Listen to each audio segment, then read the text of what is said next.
Hello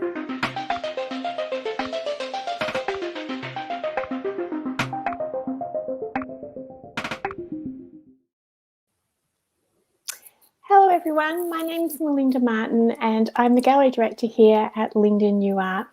Tonight we're thrilled to be presenting new work by Adelaide-based artist Ellis Moseley in his exhibition titled The Work is Not the Work, but we'll get to why it's called that a little bit later. Tonight I'm joined by my co-host. Hello everybody, my name is Juliette Hanson and I'm the curator at Linden New Art. By now, we're sure you've attended a few virtual events from home, but we want to make sure that everyone feels welcomed and well informed about how this opening is going to go tonight. So let's get started with some basics. Mel, can you tell us a little bit more about Linden New Art?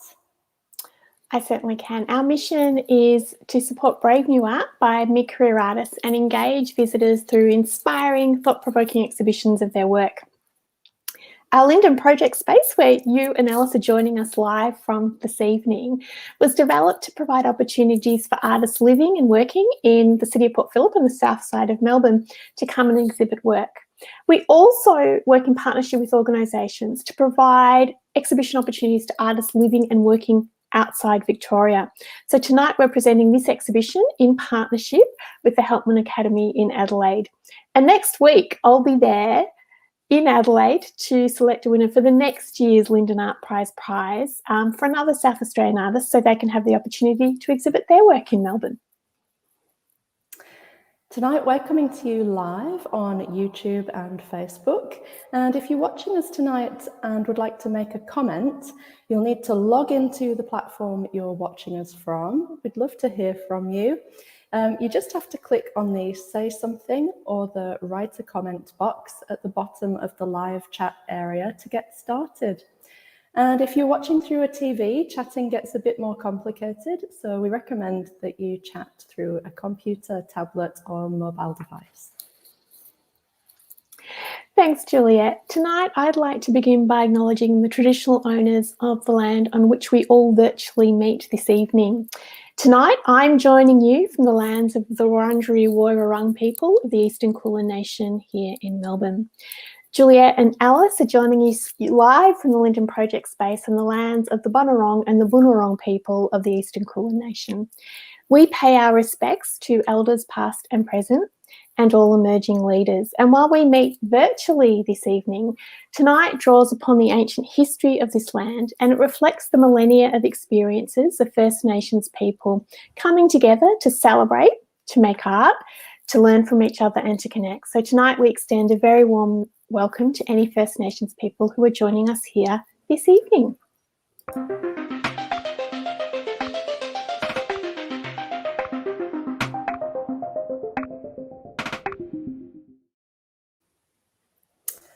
As we're virtual this evening and you can't be with us in the space, we wanted to give you a tour of the exhibition. So please enjoy this short video that takes you around this amazing show.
It's so lovely to see the work in the space, and we thank Ellis for his patience as we've had to delay the installation of this exhibition due to the impact of COVID-19 in Melbourne and the lockdowns that we've experienced. So now it's my great pleasure to introduce you to the artist, Ellis Moseley.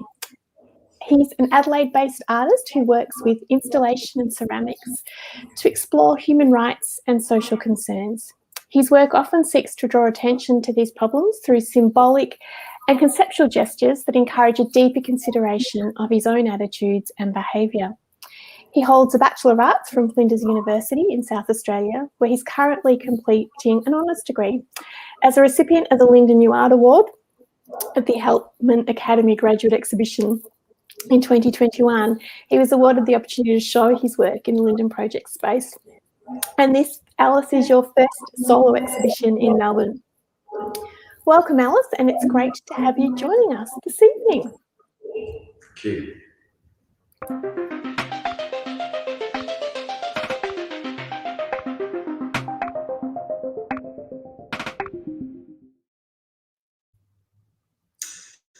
Hello, it is wonderful to finally be here in this space with you and your extraordinary work. I'm looking forward to finding out more about your practice. And if anybody has a question, please jump in and add that to the chat, and Mel will be able to pass those questions on to us. As Mel mentioned, you are showing with us here at Linden because you were the winner of the Linden New Art Award in the Helpman Academy's graduate exhibition for your bachelor's degree at Flinders University. I'm wondering if you can tell us a little bit more about the work that you presented in that exhibition, and then how it's gone on to influence some of this work too. Yeah, absolutely. Firstly, I'd just like to thank Helpman and Linden for this really wonderful opportunity. It's been a great experience so far. I've really enjoyed it, so thank you. So my graduation work, super duper flying fun show, was a installation work of 100 or so slip cast ceramic long neck bearded forms with the mould seams exaggerated and showing. It's explores some difficult material, particularly relevant to South Australia. Each of the bottles represents the victims of sexual assault, rape and murder, boys between the early 70s and early 80s, which has left a deep wound in our state, and I think fundamentally changed the state. The work is something I really wanted to do because I feel that the crimes and knowledge of the crimes are starting to pass out of living memory, and there's been limited justice for the victims of those crimes. I think, again, it was a complicated time and a lot of complicated factors that our state had to deal with. But it's, for me, I wanted to focus in on the victim. I wanted to focus in on their lack of justice. It was important to me because a great number of the boys were from the economically depressed northern suburbs where I was raised. It's often not being dealt with particularly sensitively in the media and sensationalised. I was quite upset about this because I think it really takes away the attention from the victims who still stand without justice. So that was the nature of the work, and there is a number of conceptual drivers there that are represented, but it's quite dark and probably not appropriate to go into. It was an incredibly powerful installation, and it was recognised as such at the time. Very, very meaningful and brave work by you. Some of the techniques, I think we were talking about this before, the fact that round the bottles you've left the edging, kind of influenced the way that you've worked with these vessels as well, which are also ceramics. And we are going to get to the fact that the vessels themselves are not the work. It's a very important point, but this textured exterior, we have to know how you've done that, and because I know it's a very labour-intensive process. It's amazing. Yeah, it has been, and yeah, you're right. The genesis of the surface treatment here did come from the graduation work, from viewing the mould seams and how they are presented on mass, and I wanted to work to take that and to put that onto the surface of the vessel for this body of work. It's been a tricky process from start to finish, and I feel like I've really pushed the material quite hard. I've been very lucky, and I've had some South Australia had some really fantastic ceramic artists who have been there assisting me, to overcome some of these technical difficulties. Alison Smiles, Phil Harmer, Bruce Noski, Melly Stoll. But after much trial and error, we found that using commercial slip, a liquid clay, mixed with blended paper pulp and applied onto a plaster bat in a sort of quasi-slip moulding process, worked. I'd essentially paint I suppose the fins, we'll call them, onto the plaster bat and build them up slowly and slowly and slowly to the point they got to a thickness and to a dryness that I was able to peel them off and then apply them to the vessel. And clay is an interesting material. You can make suggestions to it about how would you like it to behave. But it has its own ideas, and in conjunction with the firing process, you find out whether what you've attempted is going to fly or not. But it was very difficult. But I had some great people. The base of the vessels, I was lucky to form a relationship with Mark who's a highly skilled and well-renowned studio potter in Adelaide, who throws for Stephen Bowles, Mark Thompson, and it was lovely to develop a relationship with Mark and work with him. It's quite a skill to throw big, and whilst you can hand build the vessel, there is there's a lack of energy and elevation of work when you do that wheel throwing can give. So yes, it was a pleasure to work with him. Together, we found a technique that worked. Not that we really knew it was going to work until all the vessels were made, and then we could start firing the first one. So it was quite a risky process. Yeah, and it's amazing because it's resulted in these vessels that have such a strong and robust interior, but then they are incredibly fragile around the edge, which is, it's such a nice kind of duality that exists within them.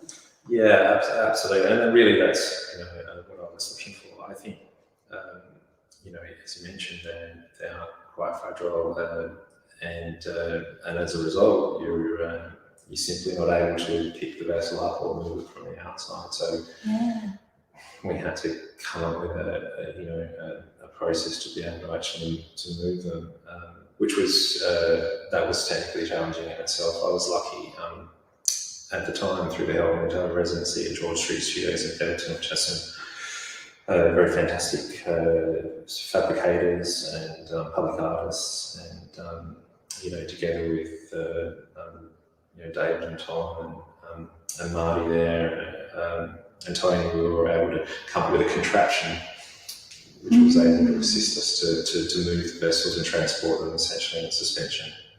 Yes, I loved the process of watching taking them out of the crates, and it's kind of I don't know if I'm sharing secrets here, but there's a device that goes into the vessels, and then like an umbrella opens out and supports them from the inside. It was fantastic to watch.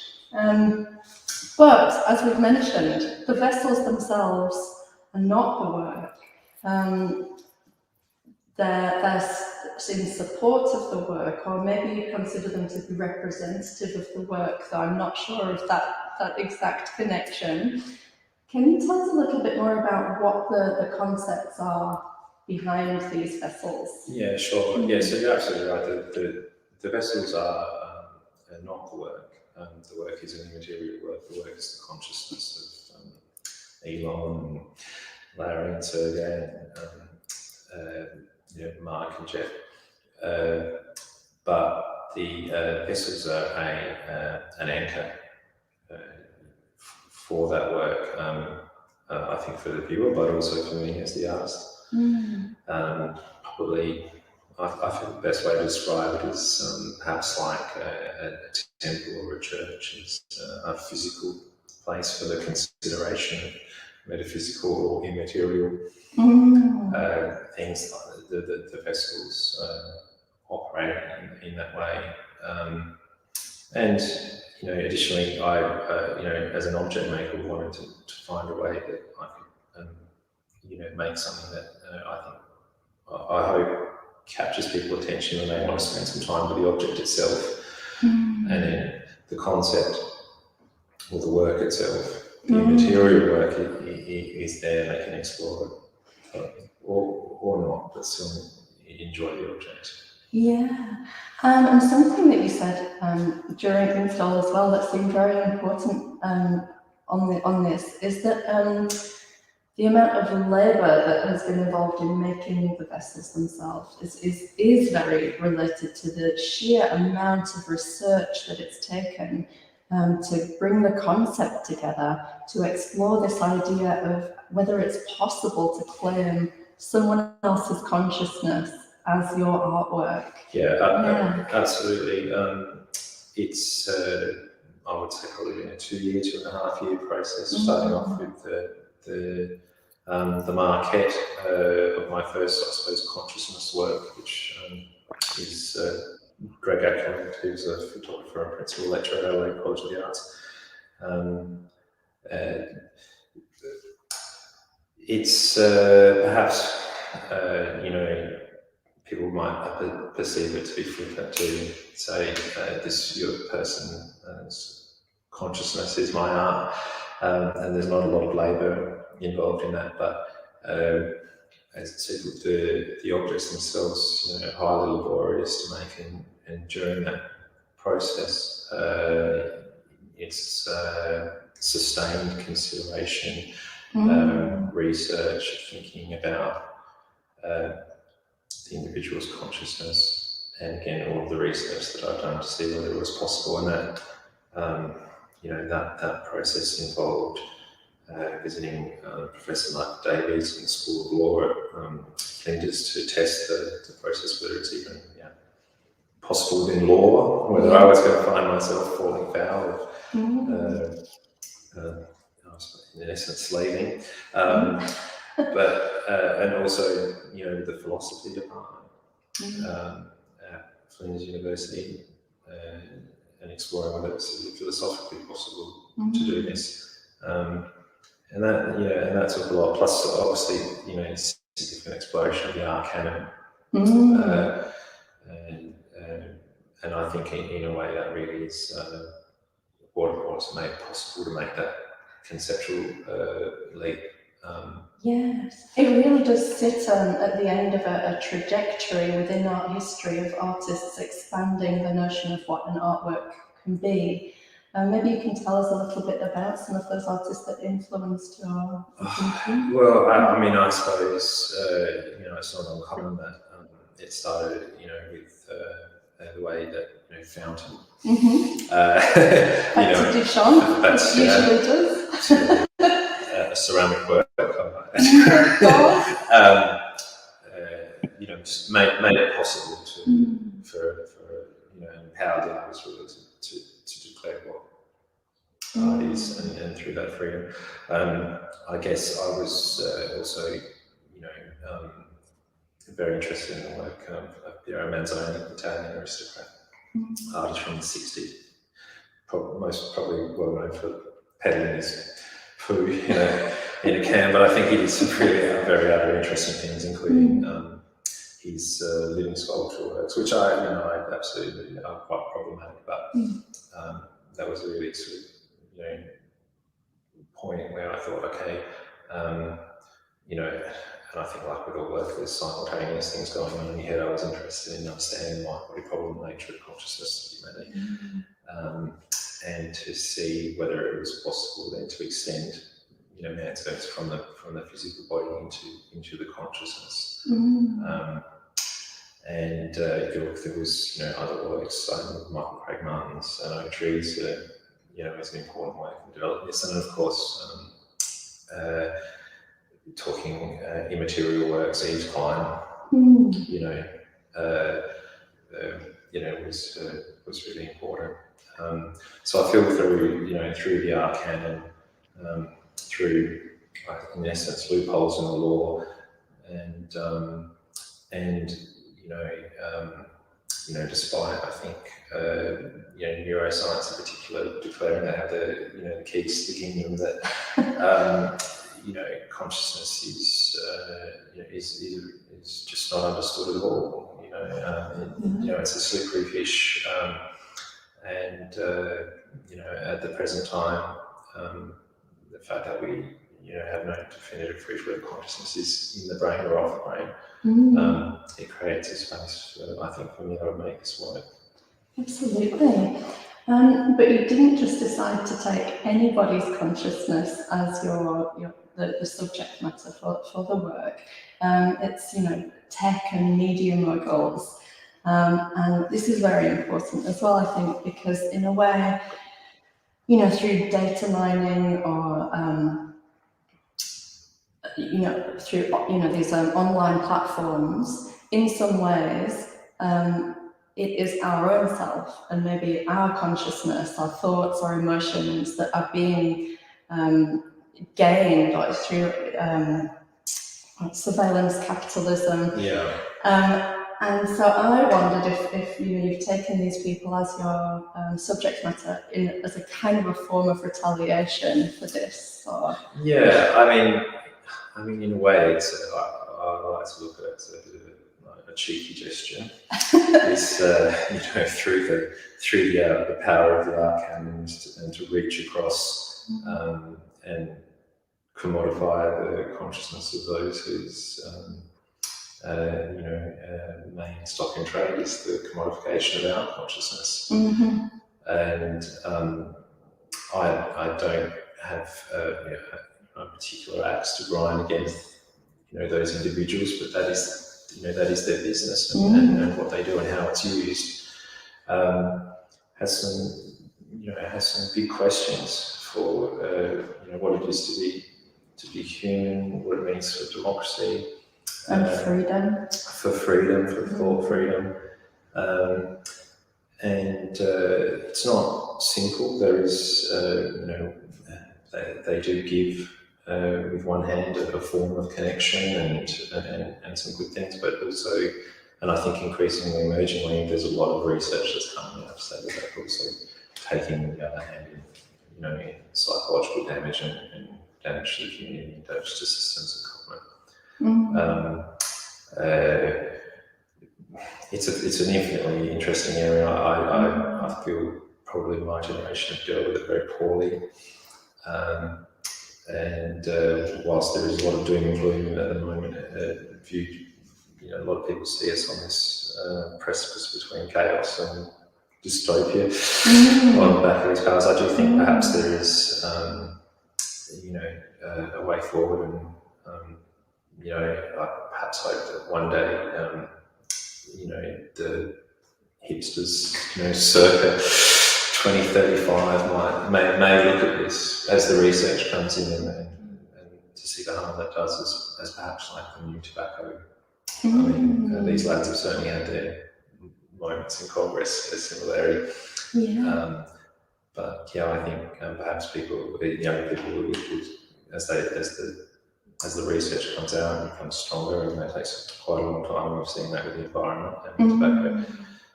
They will begin to understand some of the harmful effects of social media, and they may set a new course.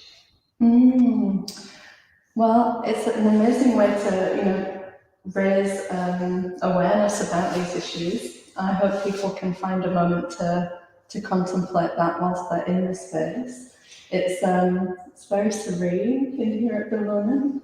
I'm going to see if we have any questions coming in. I believe we do.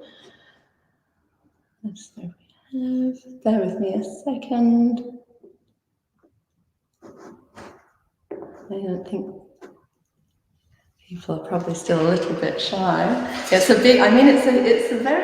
tricky thing to get your head around, in fact. It's very unique. So not only have you pioneered this kind of new technique with the vessels themselves and their physicality, I'm sure through your research you haven't come across anybody else that has attempted to claim consciousness as that art before. I haven't yet. You're always hesitant to say that it's a big world out there, and sometimes it's difficult with just the English language world, to get full access. I've had some great interactions with some professors in non-English speaking areas, and it is often those guys are at the vanguard of this sort of thing. So I'm hesitant to say it's not out there, but I haven't come across it yet. Juliet, can I just jump in, because Alison Smiles has asked a question which is just up on screen.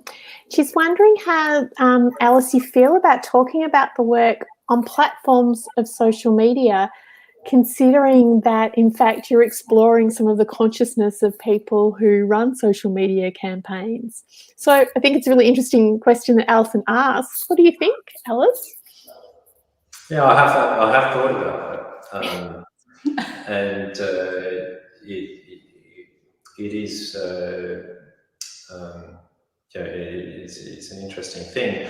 I guess whilst I'm not myself personally presently on Facebook and alike, I do feel that some platforms, YouTube is maybe not a bad example of reasonable practice.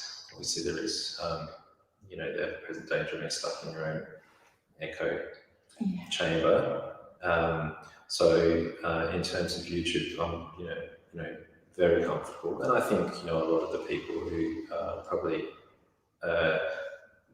big movers in trying to raise awareness of the commodification of consciousness, do use YouTube as that platform. So I'm comfortable, with that. Well, it's hard to escape these platforms. This is the thing, and of course there is a certain irony to it. How do we escape this? Have we gone too far into this already? I think it's a lot of people think so, yes. But I guess, as I said, one or two things will happen. People will choose to move away from it for good reason, as they have with other systems that we thought were unmovable or too powerful. Or there'll be a technological solution to that, and there's certainly people who are doing a great deal of work around that. I suppose someone like Tristan Harris comes to mind. And it is, as the awareness grows and people start to feel more protective of their privacy and of their consciousness, they'll hopefully start to make some demands, and there is then the option for people to move into that space. Manufacturers of hardware and software, Apple would be good. So there's opportunity there. Yeah, I have an idea that I quite like, that maybe the people that are, represented or, have been, claimed as part of the work in this space, maybe for the duration of the exhibition, they're going to be having more ethical thoughts than ever. Maybe nice. this is going to be the impact. It would be nice to think so. They'll be feeling particularly artistic and inspired. Just possible. Do we have any more questions coming in? Yeah, we do. We have one from Carolyn Menzies, who's one of our studio artists at Linden. She says that these works have a really wonderful scale. So she's wondering whether the size of the works were an important consideration for you when you were making them, Alice. Yeah, I think,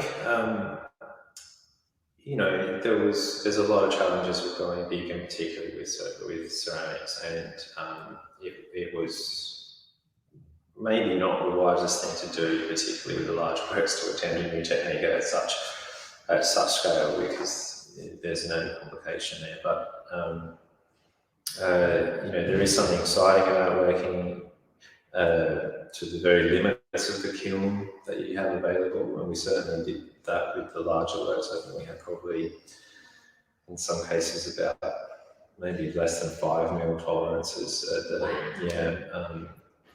which is not ideal, but for the concepts that I was pushing for, some scale I felt was important, more maybe perhaps at a human scale, and I suppose particularly with vessels, and they have their, I didn't necessarily need to choose a vessel, but they do have some biomorphic qualities. Potters will tell you about their feet and their belly, and and their necks and throats, and the qualities of holding. Yes, of course. Any more questions coming in? No, I think they're the major questions that have come in. Lots of lovely comments from people who I think are in Adelaide as well as across Melbourne tonight. So congratulations, Alice. Thank you so much, Alice. It's just such a pleasure to find out about such a unique practice. Thank you. Thank you.